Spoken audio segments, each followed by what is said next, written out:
it's definitely an exciting game for the fans, and it's so important for a team. We talked about it last week. In the last inning segment, we were behind, and we came from behind and won.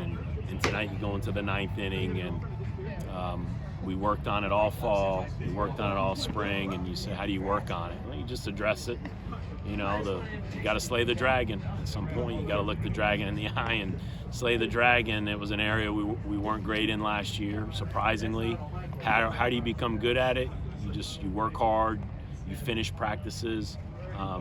You have the physical and mental stamina to finish games, and this group wants it really bad. I'm trying to get them to relax a little bit and smile a little more and just play this game a little freer. Give credit to Morehead State, man. Those guys ran out of the bullpen and they attacked the zone. They were a little sloppy early, but they cleaned it up. They threw strikes, and then we knew when they got to the closer, that guy's really good, and he should hold his head up high because he was aggressive, and we just got a couple big hits there. Metzinger, obviously the big hit, but Jack getting it started really kind of got things going. Jack, I don't believe he started the first game of the year. I think he's been in the lineup every game since.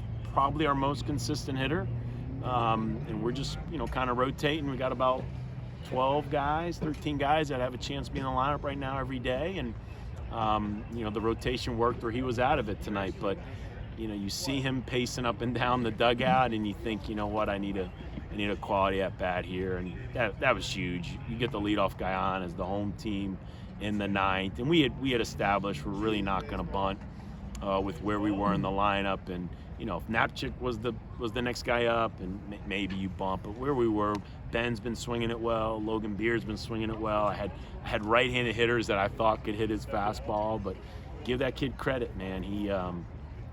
His fastball has some life, and he struck out 2 hitters that are swinging it well, and then fortunately, the breaking ball stayed up for Metzinger. What was the mood in the dugout like in those 2 innings prior? I know you had the crazy catch out in right field to eliminate those base runners, and then next inning you had the line out over at It's third. Frustration. It's probably a little bit of maybe it's just not in the cards for us tonight. And I just called the dugout up in the ninth. Really don't want to, but it just felt like they're pressing and they're trying and they're frustrated, and you just gotta, guys, man, just take a deep breath and have fun and smile and enjoy this. And it's a baseball game, man, and baseball's a crazy sport. You could definitely try too hard in this. It's a good group, man. These kids work hard. They want it so bad that sometimes you need to say, just take a step back and just play the game. And that's what we've been trying to do, just live in the moment, and this can go a long way. I mean, we weren't great for 4 or 5 innings, but don't take anything away from how well they pitched and made the plays. But to know you can come back in the last inning is huge to have in your back pocket. Napchik earns that walk in the ninth, but he also gets on, to start things in the first. So Yeah. 7 of 8 games, he's led off the game by getting on base. How valuable is he? A leadoff hitter, Yeah. I mean, to a lineup is everything just to get the game going. And I talked to Sean about it on the pregame Friday. I've had a lot of great leadoff hitters over the years. I don't try to clone them. I used to clone them 15 years ago, but then you realize they're all a little different. So some you let them swing away, and some you make them take, and some you make them bunt. And Nap's got a really good feel for the game that right now it's just what time's the game start and you're leading off, and I don't really say a whole lot to him. He'll look to me at times for some confirmation on a bumper hit or stuff like that, but he's got such a good feel for the game. He's very confident.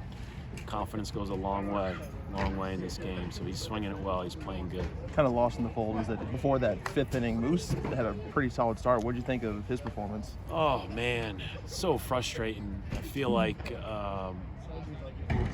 we're just a hitter late, in the last week or so. We've got 2 or 3 or 4 pitchers that have pitched really well, and if we get them out, a hitter earlier, it's like a great outing, and that's just trying to figure them out.